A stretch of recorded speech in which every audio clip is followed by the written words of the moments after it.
Well, I started writing my biography, memoir, whatever. And my earliest memory was when I was about 3, I think, something like 2 or 3. And I was over at my grandmother's house. And I had a cousin who was just a little bit older than I. And we went out, and they lived in this arrangement of houses, brick houses, that had been built for the steelworkers in Sheffield.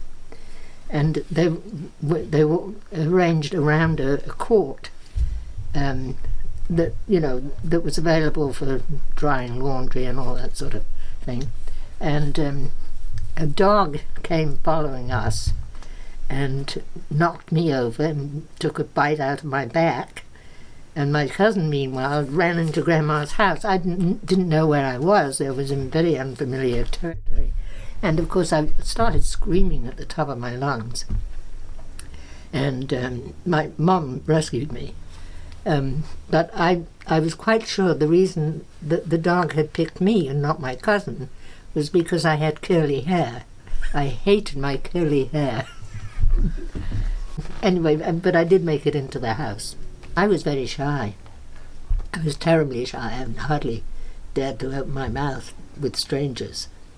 And I used to have to practice saying thank you very much, before I said it, because it was a chore. It was a really terrible thing to be so shy, but I'm still shy, and I don't know where it comes from, but my sister and I both were given dolls for some reason. I don't know, Christmas or something. And hers was white and mine was black. And I loved it, And it occurred to me later that my parents must have been pretty, far-thinking. So, liberal. Sheffield was a steel town. Steelwork, it's still famous for steel. I didn't live there long enough to have any other memories of it, not really. We moved from Sheffield to Leeds in, I think, 1938, so I was about 5 or 6. But I do remember a few things in Leeds, not much. But I remember going to the store to pick up my brother at school, Alan, walking with my mom, and we always stopped to get some chocolate-covered caramels and eat them on the way home. We'd buy a quarter pound. My father had been in the reserves in the interim between the First and Second World War, and so he was called up early on in 1939. I mean, early on in the war, but late in 1939. And he was posted to a place in Wales called Rhyl, which was right on the coast, the Irish Sea.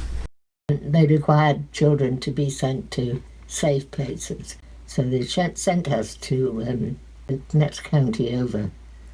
Frida and I went to one family, and Alan went to a different family. They took whatever their name is, took us to church on Sunday. And we didn't normally go to church, so... And of course they come around with the copper plate that you put your money in, and we had both been given 6pence to put in. And but we didn't realise that was what we were supposed to do.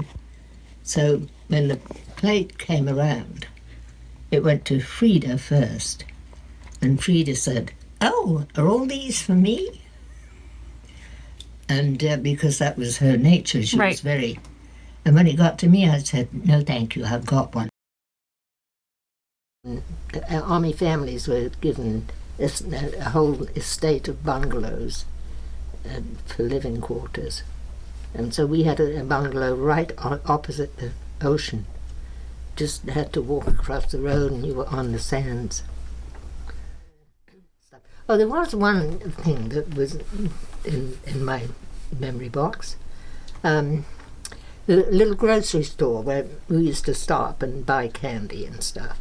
And there was a bunch of us, several kids that went in the store, and we stole some candy. And we were on our way home, and Wilf must have still been in school because he came by on his bicycle on his way home from school, and he offered Frida a ride on the handlebar, the crossbar thing, which she took, and so the rest of us walked home, but she told him that we'd stolen candy from the store. And because he told my parents, and they were furious, and, well, I don't know how furious they were, but they made us go back down and pay pay for the candy. And then we had to raise the money that it had cost for the candy. And any way we could think of, we had to, do jobs or whatever. So Alan and I spent about a week walking up and down the beach collecting driftwood and then selling it to anybody who would buy it. And we did. We made enough money to pay our parents back for the candy. That was my lesson in honesty, I guess. I was never very close to Frida. In fact, both Alan and I used to complain about her because she was a real wild little thing. She was a beautiful child, actually, very outgoing. So you want to know about when she died, right? Yeah, do you remember much about it, about the day? Yes, I do.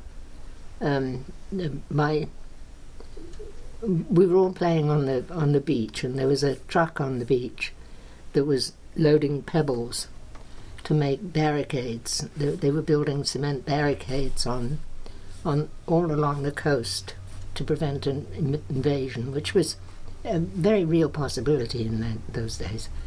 And we were playing around the truck and playing the very nice guy who was driving the truck. And Frida jumped on the running board of the truck on the driver's side, actually, but he didn't see her because the window was boarded up, and the truck sort of lurched forward and threw her off the running board, and the back wheel of the truck ran over her pelvis. And my mom had, prior to that, asked her if she'd wanted to go to the store with her, which was just a little walk down through the complex, and she didn't want to go, so Mom went by herself. But when she came back, they were loading Frida into the ambulance, and Mom went with her and held her, and she died on the way to the hospital.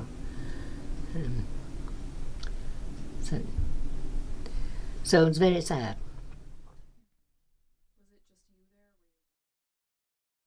Can you talk a little bit about Alan, Mom, and Alan's death? Yes, I suppose. He was 11 at the time, and it was about 11 months after Frida had died. And he contracted diphtheria. Excuse me. And the mom kept him home from school. He was a very good student, so she knew he wasn't fussing, because he had a cold. He had a cough and a little bit of a fever, I guess, and she put him in bed and called the doctor. The doctor came and said, "Oh, he's fine, he's just got a cold. He'll be, fine in a couple of days." Well, he didn't. He got worse, and they had to take him to the hospital. It was a little county hospital, which, it wasn't like we have nowadays. And they put him in an iron lung, which to help him breathing. And he was in the hospital for about 2 weeks, I think, and he seemed to be recovering. They thought he got over the climax, and was on the way to recovery. And we were so pleased. Everybody was so happy. I was too, because he was my buddy, And but then he relapsed and died. And my father was so furious with the doctor, the camp doctor, who actually was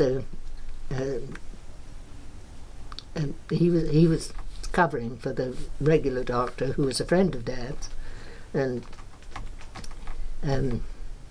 he didn't know what he was doing, I guess. He'd sort of made the wrong diagnosis, and So my father blamed him for Alan's death, and he wore his pistol, his revolver, I guess it was, ready to shoot the guy if he came across him. Alan was his favourite, I think, because he was a very bright little boy, and he didn't get along with Wolf. So. Well, after Alan died, my mom went into a real funk, and something had to be done, and she was advised to find a job, to do something different, and to move away from the camp. And my dad actually had put in for a posting overseas, so that left them with just me, and Wilf was all by then in the army, and so they decided to send me to boarding school. I was 9 in the September that I was enrolled, but of course that was close to I was 10 in December. Anyway, that sort of settled down, I guess, but I was in boarding school and I hated it, and mostly because I was from a working class family pretty much, and these are all posh kids who, weren't very friendly to begin with anyway. I did settle down. I was there for 2.5 years, I think. We finally got a house in Leeds, in a very nice area. Yeah, it was a nice house actually. I mean, it was very adequate to our needs, and my dad was working. He continued working. He was a trades union guy. He was a national officer for the National Union of Public Employees. So it was a nice, good job. He'd go around. Initially, he was a recruiter, but then he worked his way up, and he was very good. He went around making speeches and encouraging people to do good things. He ended up as an alderman for the city of Leeds, but he also was active in the local Labour Party. And he was an avowed socialist, which has nothing to do with communism, by the way. He introduced me to a lot of stuff. I wasn't very savvy at the time, actually, but I did join a Labour youth group. But I was always too shy to say anything or to, offer any help. So I went to high school in Leeds, and when I graduated when I was, we didn't call it graduation then. We got done when I was 17.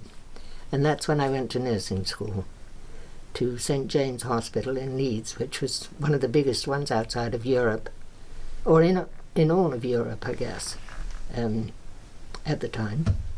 It's still quite famous. I trained there for 3 years and got past my state exams, my hospital exams. In fact, we came across something today that showed my ceremony at the end when you're done. But then I was only 20 when I did that, and in England you have to be 21 in order to be a registered nurse. So I had to wait to take my boards. But I passed first time, and I had a great friend. And actually, there was a trio of us to begin with, and then one of the trio decided she wanted to go home and get married, which she did. So Jean and I were bosom buddies for the rest of my time at home. See, I was a pupil midwife, window. And my sister Fenton was an old battle axe. We lived in a home, in a big house, and there were 10 pupil midwives there. And each of us had assigned districts. And you had to go by bike, which was hard work for me. I was a little bit heavy. And I had a hilly district. It was all uphill going. So we supposed to leave the house when we were on call. But there were 10 of us, and there were 3 or 4 of us in a group. And what we'd do, we'd go to the library, and we'd sign out and say, "Be right back," be back by so-and-so without putting the time you left, you know. So you get a call and you have to go out, and you'd expect the midwife to show up at some point while you were there. Sometimes she was quite late. She was a sort of brusque person, but she was very nice. I mean, she was very kind. And the thing is, most of them went into labour at night, you know, it seemed. But that wasn't too bad because the ambulance would take you out rather than having you cycle in the dark. Once you were there, you stayed, you know, until postpartum. The date of her labour, membranes ruptured, cervix fully dilated, child born, placenta expelled. Hour 12 midday, 3:05, 3:10, 3:20, 3:30. 3 hours and 35 minutes. Midwife was there to supervise me, but I was doing the deliveries. And I think I did about 100 altogether. But I did a breech delivery once too. And we had called the doctor because we were supposed to do that if there was any abnormality. But I was allowed to do the delivery, so. The doctor was there? Yes. Were you scared? No. And did it go okay? It went very well. Yeah, And I had one that delivered before I got there. But she did all right, and then the midwife came about an hour later than I did, so, you know. But everything was all right. It's not that difficult, you know. You just have to know where to cut the cord and, you know, how to cut the cord. Yeah. And I can remember telling myself, you have to realize this is science. It's not, you know, not art.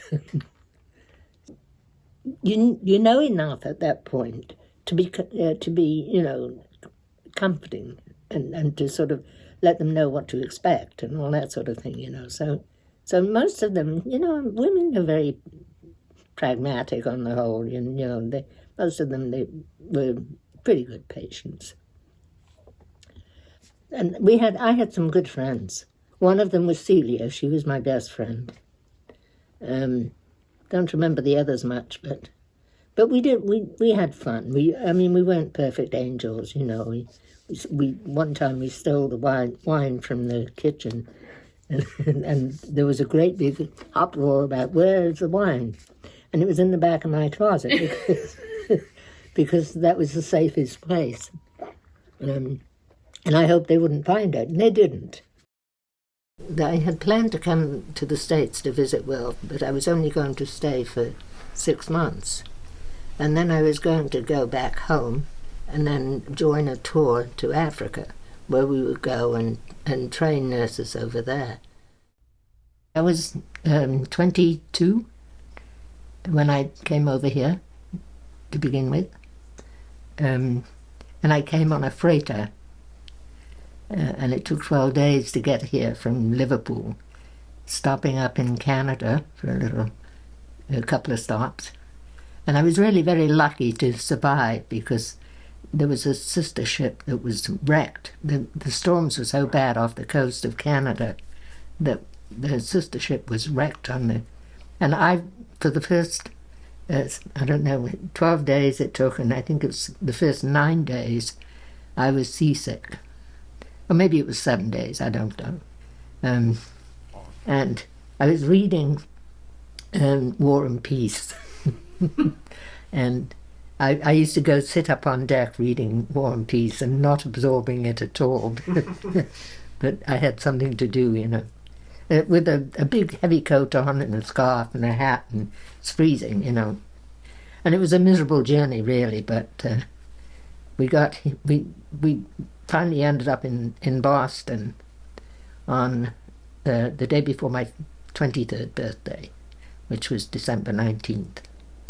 And I was so happy to have Will meet me, because there was snow on the road and it was freezing cold, you know, all over the place. And we stopped on the way back to get a drink at a bar, not a not a liquor bar, but a regular, it was a place where you could go in and get a cup of coffee.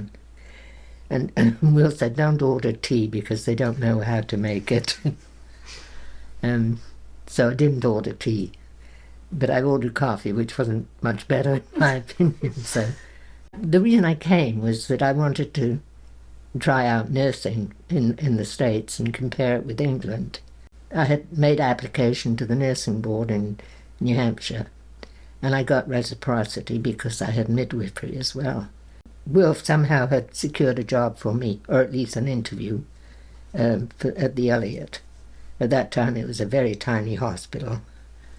And I interviewed, and I was hired because of my midwifery. I was hired in Parker House, which was the OB unit, and began working pretty soon after I got here, actually. After a few weeks of living with them, Wolf decided I'd be better off living somewhere else. So he found this boarding place right next door to the hospital. A woman she was actually a teacher in Manchester schools, and she had 2 other boarders besides me, nurses from the hospital. And it was a bit primitive, really, because there was nowhere to do laundry, or, I did my laundry in the bathtub, But she was very nice, and she took me under her wing, and she used to take me out for ice cream and stuff up at the lake, I worked nights to start, which was fine. I used to go over, and of course a group of us working nights who would go into the cafeteria and get sandwiches and stuff before we went on duty. And one of the people in the group was a Polish guy who had escaped from prisoner of war camp and gone to Scotland. He had been in medical school in Poland, and he went to Scotland and finished his training, but they required him to pass boards here before he could be, recognized. His name was Joe something or other, and he and I got to be very friendly. We used to play tennis together, and he used to take me for rides. A friend of his had a car, so we would go in there and go get ice cream and, stuff, just silly stuff. And he was really quite sweet on me, but he was a little fellow, he's sort of short, and, well, about my height. I had a sore throat one time, and he came to Mildred's to check me out, and see how I was doing. And later, I met him in the cafeteria and thanked him for coming. And how much do I owe you? I know people have to pay for medicine here. They didn't in England. And he said, well, all I need is your nice smile.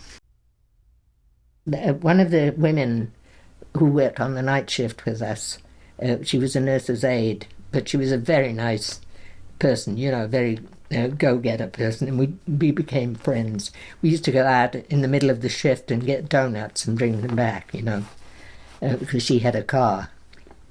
And she arranged with her neighbour, Elias, that he should come to a party, and she would invite me. And so that's where I met your dad, at the party. Because a couple of dates later, I knew that he was the one I was going to marry. Yeah, I really did, but we had fun. We had a wonderful almost 2 years of dating. We broke up once because I was at the point where I couldn't go on like this. We were essentially living together, which was not done in those days. So I gave him an ultimatum: either we get married or this is over. So we broke up, and his mother told me later he was not fit to live with. But I think it lasted about 4 days. Well, he came to my apartment, and I was in the tub, and we made up, and that was it. So, In fact, at some point in there, I went back, and I think it might have been before the breakup, actually. I went back home for 3 months, but then I knew that I'd have to come back. I worked while I was home. I got a job at the hospital that I trained in. But then I had to come back. I came back on a Queen Mary, that was one of the decent ships, you know. And he met me in New York. Back together again. So your mom met Dad? Came to Oh, visit. yes, yes. What did she know that you were serious, or what did she think of Yes, him? she knew I was serious. Yeah, I met all of his family. His father was still alive, of course. Tess and Mary were still living at home as well. And Tess was very helpful in helping me pick my wedding dress and all that sort of thing. And we got along very well, really, until much later. But I liked them, and they seemed to like me. I loved his mother. She was a doll, and I think the kids were a bit scared of her because she was tall and got a bit gaunt and just not a cuddly person. And in fact, when I told John's mother that I was pregnant, before we married, she said so.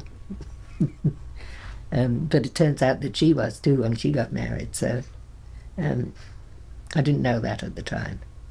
But I used to go out shopping with her and stuff, and she was very nice. All the shops operated on Elm Street. There were tons of shops, and there was one little shop called Sydney's, which was really a boutique, and which is where I bought all my clothes. And in fact, after we were married, I had a confession to make to John. I had $100 that I owed at the dress shop. But I had lovely clothes. I mean, I used to love. Well, I still like clothes. Well, I'd wear them out to parties and things. I was.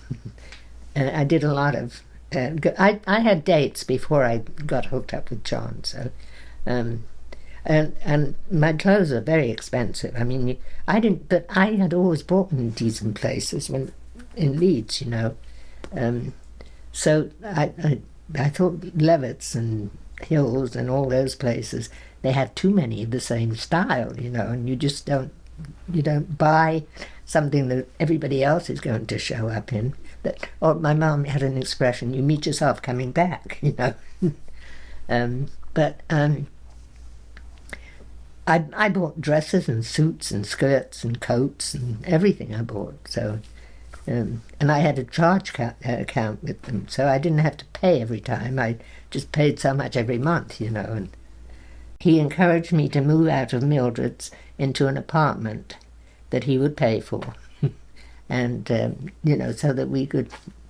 I mean, there was no way we could get together at Mildred's. So I moved into an apartment. And I'm not sure I want to tell you this, but... It's okay. I got tossed out because we were making too much noise. But then I moved to the Ash Street apartment. So when did you get a car? Right after I was married. I think it might have been before then. John bought it for me. And had me, I think he taught me how to drive. And the car was a beat-up old thing. It was, I think, a 1950 Plymouth. Then it was green, and I called it Gendarmerie. And it really took me everywhere, so. And then eventually, of course, I got pregnant. And when I told him I was pregnant, he said, well, we better get married then.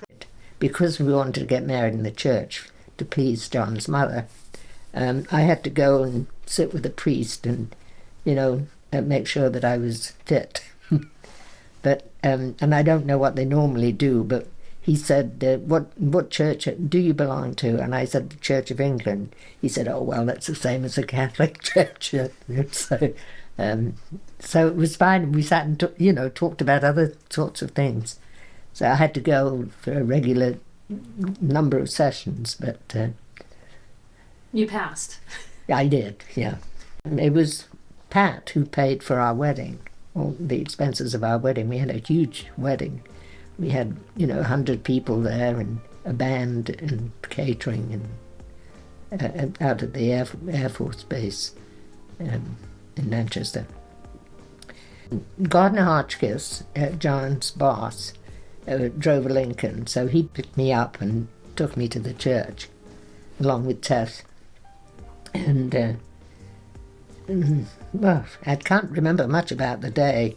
I mean, all I remember is what I've seen in the pictures, But then after the wedding, we had a dancing and stuff at the big meal, and we sat at the head table thing, and we had dancing. And then when we left, John and I went to Boston for our honeymoon to start anyway, and we had some bottles of champagne that were left over from the wedding in the back of the car, which we consumed. And in fact, we still had some. The next day we drove to New York, and that's where we spent the rest of our honeymoon. When we first arrived, he went in the gift shop at the hotel and bought me a scarab bracelet, which I treasured. I've still got it, but it's all broken apart now. But it's supposed to bring you luck, so it was wonderful. We saw all the big shows on Broadway. I saw Oklahoma, My Fair Lady, and I don't know what else, maybe Annie Get Your Gun.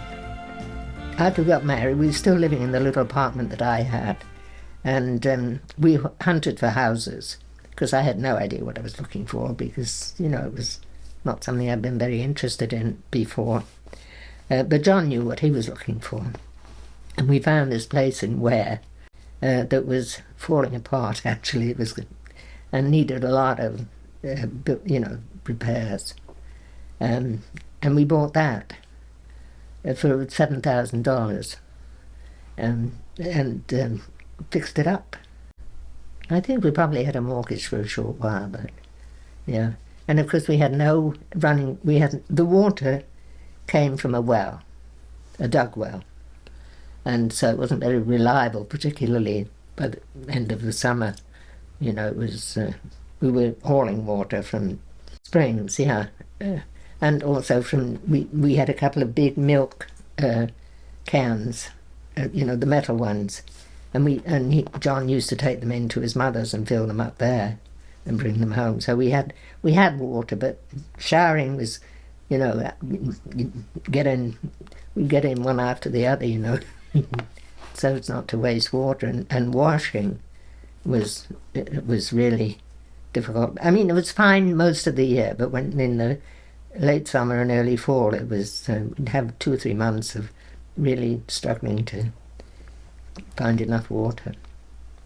We hadn't lived there long before Helen came over one day to introduce herself and her 2 girls, and I can see them sitting on the couch, next to each other. And then we became quite good friends, and she'd come over almost every afternoon for tea. So she was bored to death, I was going out of my mind because, I'd been working up until that point, and now John didn't want me to work. In fact, I gave up working almost immediately after we were married. And but in those days, it wasn't good for a wife to go out to work. It looked as though the husband wasn't, couldn't provide. And he was a bit old-fashioned, so I stayed home, and I was home for 8 years with kids. With Jack, I was in labour forever. I forget how many hours I was in labour, but it was a long time, and I had this back pain. I don't know, did you have back pain? Oh yes, I had the back pain. And I just wanted to die.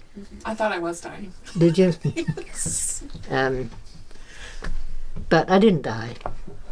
But yeah, it was okay. I mean, everybody knew who I was anyway, so I got special attention. But after I had the baby, instead of going back to the house because we had no central heating, and this was November, I stayed with.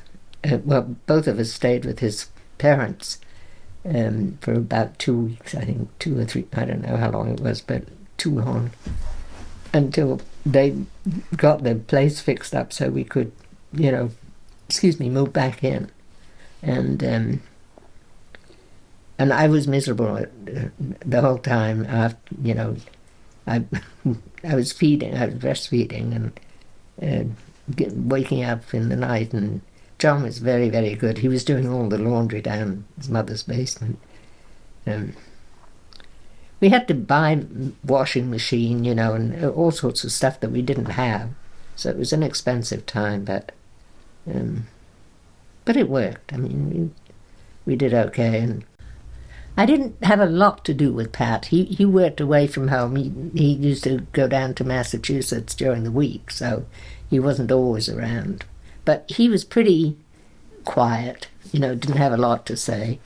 There was one time when Jack was a baby and we couldn't get him to calm down, he was crying.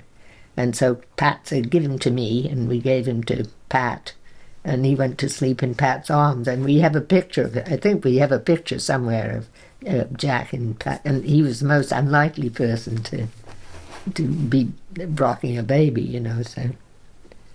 With Liz, I was well prepared.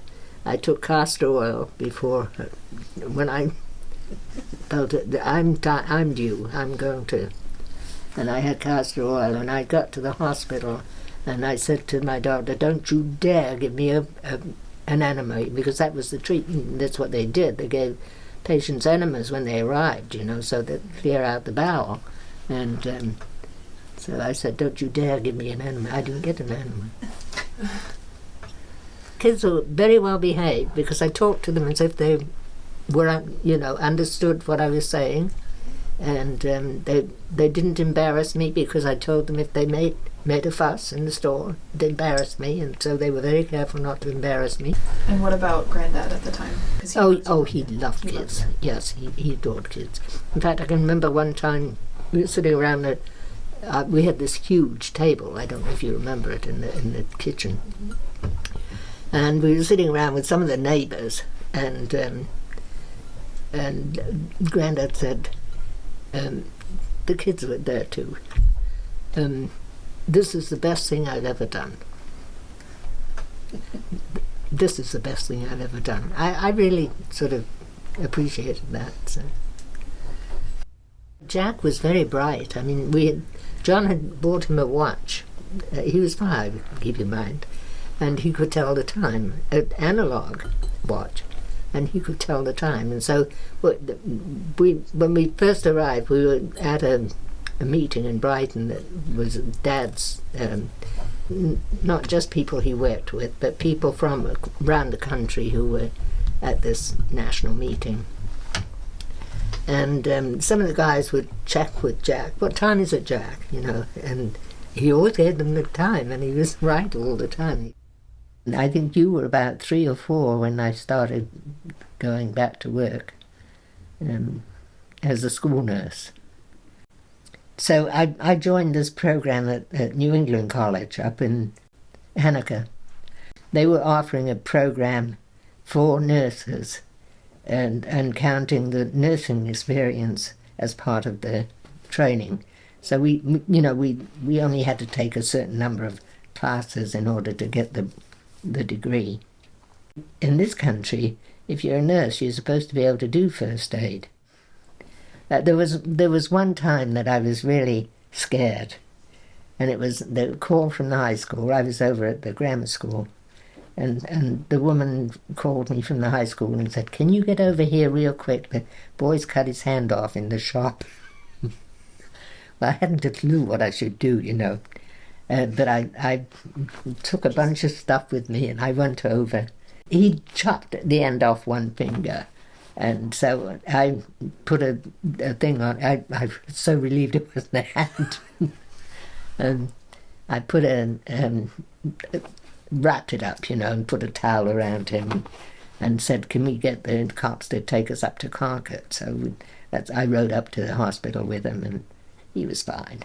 But that was a scary moment. I had no idea what do I do. Around that time, your dad was going through a bit of problems with the business, and it was important for me to work. And so I applied at everything that looked as though it was appropriate, and I got a job at Hanover Hill as assistant director of nurses. And I was there for probably, I don't know how long, probably a couple of months, maybe 3 or 4. And meanwhile, I had interviewed at the state for the family planning program. They always take an awfully long time to get back to you.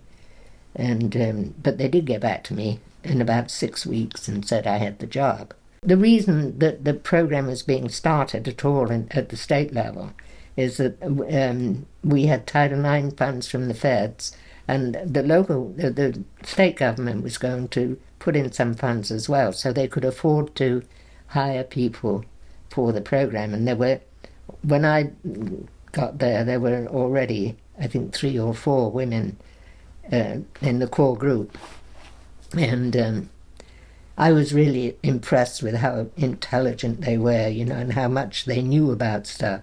And in fact, I'd sit in some of the meetings and I had no idea what they were talking about because, I wasn't in on the beginning. I started as a coordinator, and then we went through a couple of directors, and then I applied for the job. I didn't get along very well with the bureau director, but I managed to get the job. By then I had my master's anyway, and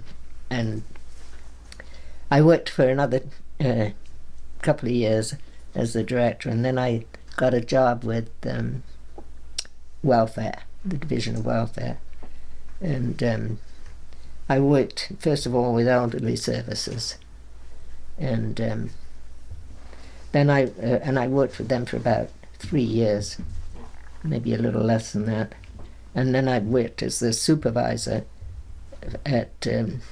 of social workers at Concord and Laconia offices. So I was all together with the state for about 17 years, I think. I did all right. I came across some of my cards that I got when I retired, and everyone was very nice. So, really nice, sort of an inspiration, that sort of thing.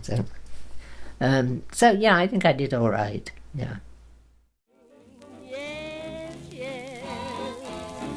The world is quite a place. Mother Nature lifted her face. Ever since we kissed, life took a twist. It's a whole new thing. It's a highland fling. It's an early spring. Ain't that moon a gorgeous sight? It wasn't there last night. It's a whole new, brand new, whole new thing.